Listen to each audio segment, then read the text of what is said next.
आप सभी ने मेरे पहले वाले शुगर फ्री डेजर्ट की रेसिपी को बहुत पसंद किया था और कुछ सब्सक्राइबर ने मुझसे रिक्वेस्ट की थी कि कोई और शुगर फ्री डेजर्ट की रेसिपी बताइए जो कि हेल्दी और हाई प्रोटीन हो।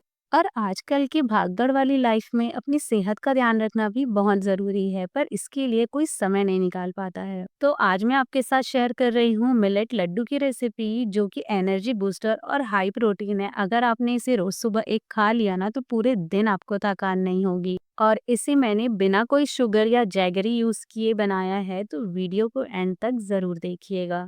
और इसे बनाना भी बहुत ही आसान है। चलिए फिर देख लेते हैं इसे कैसे बनाना है।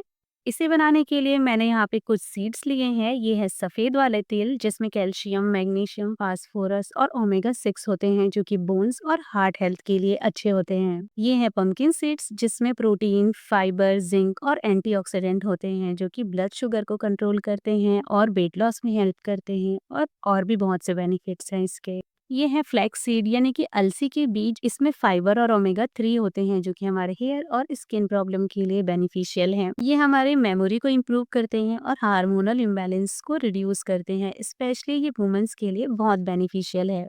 ये है सनफ्लावर सीड्स, जिसमें vitamin E, B6, magnesium, zinc और बायोटीन होते हैं, जो कि स्ट्रेस और बैड कोलेस्ट्रॉल को रिड्यूस करते हैं। और हमारे स्किन और हेयर के लिए तो ये बेनिफिशियल है ही। ये है सूखा नारियल, जो सूखे नारियल का भेला होता है ना, उसको मैंने कद्दूकस कर लिया है। ये हाई फाइबर होते हैं, गुड कोलेस्ट्रॉल को इम्प्रूव करते हैं और डाइजेशन में हेल्प करते हैं। ये है पीनट्स, यानी कि मूंगफली, जो कि रिच सोर्स ऑफ प्रोटीन है, जिसमें विटामिन ई, B3, फाइबर और बायोटीन होते हैं, जो कि हमारी मसल स्ट्रेंथ और एनर्जी को बूस्ट करते हैं और कोलेस्ट्रॉल को कंट्रोल करने में हेल्प करते हैं।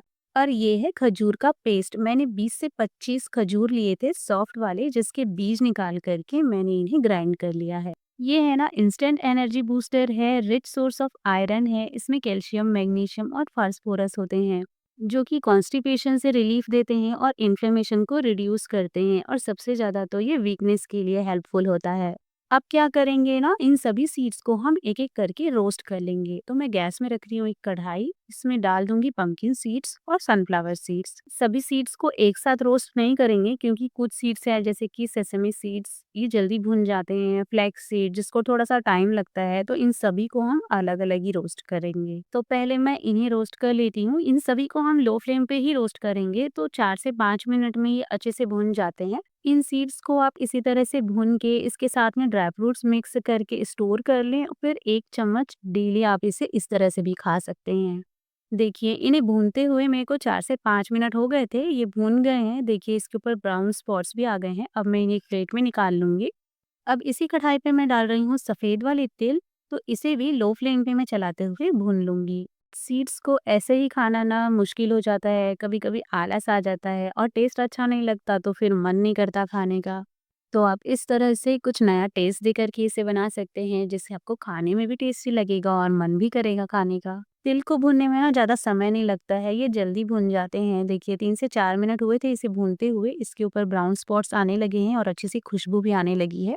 अब इसी में मैं डाल दूँगी 2 टेबल स्पून खसखस, यानी कि पॉपी सीड्स, और इसे भी 1 से 2 मिनट के लिए भून लूँगी। देखिए, ये भी भुन गए हैं, तो इन्हें भी मैं उसी प्लेट में निकाल लेती हूँ। अब इसी में मैं डाल दूँगी फ्लैक्स सीड्स और इसे भी लो फ्लेम पे चलाते हुए भून लूँगी। तो इसे थोड़ा-सा टाइम लगता है भूनने में, तो चलाते हुए इसे भून लेंगे, 5 से 6 मिनट लगेंगे। जब ये क्रैकल होने लगेगा ना और एक अच्छी-सी खुशबू आने लगेगी इसमें से, मतलब कि ये भुन गया है।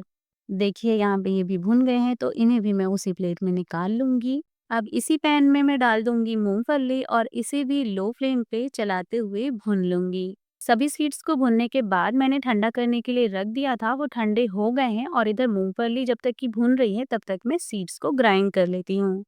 अब इन सभी सीड्स को मैं जार में ट्रांसफ़र कर लूँगी और इन्हें मैं कोर्सली ग्राइंड कर लूँगी। तो इसका हमें फाइन पाउडर नहीं बनाना है, इसे दरदरा सा ग्राइंड करेंगे। देखिए, इन सीड्स को मैंने कोर्सली ग्राइंड कर लिया है। अब इन्हें एक प्लेट में ट्रांसफ़र कर लूँगी। मूँगफली भी भून गई थी, उसे भी मैंने ठंडा कर लिया है, तो इसे भी जार में डाल कर के दरदरा सा पीस लूँगी। मूँगफली को भी कोर्सली ग्राइंड कर लिया है, तो इसे भी इसी प्लेट में ट्रांसफ़र कर लेती हूँ। और इसी में डाल देंगे कद्दूकस किया हुआ सूखा नारियल। और अब इन सभी चीज़ों को हाथों से अच्छी तरह से मिक्स कर लेंगे।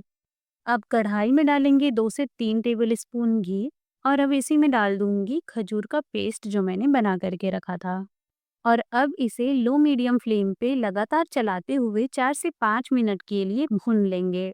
देखिए 4 से 5 मिनट हुए थे इसे भूनते हुए और ये थोड़ा थिक सा हो गया है। अब इसमें मैं डाल दूंगी 1 टेबल स्पून इलायची का पाउडर। साथ ही डालेंगे वो सीड्स का मिक्स जो हमने ग्राइंड करके रखा था, तो थोड़ा-थोड़ा करके डालते जाएंगे और इसे मिक्स करते जाएंगे। अब गैस की फ्लेम ऑफ कर देंगे और इसमें डालेंगे 2 टेबल स्पून हनी यानी कि शहद और इसे भी मिक्सचर के साथ में अच्छी तरह से मिक्स कर लेंगे। तो ये हमारा लड्डू बनाने के लिए मिक्सचर तैयार है। इसे एक प्लेट में ट्रांसफ़र कर लेते हैं और थोड़ा-सा ठंडा कर लेते हैं ताकि हम हाथों से ईज़िली इसका लड्डू बना पाएँ। तो हाथों को घी से इस तरह से ग्रीस कर लेंगे और मिक्सचर का थोड़ा-सा पोर्शन लेकर के इस तरह से लड्डू बनाते जाएँगे। तो लड्डू का जो साइज़ है वो आप अपने अकॉर्डिंग छोटा या बड़ा बना सकते हैं। देखिए बिना कोई परेशानी कितनी आसानी से बढ़िया से गोल-गोल लड्डू बन रहे हैं।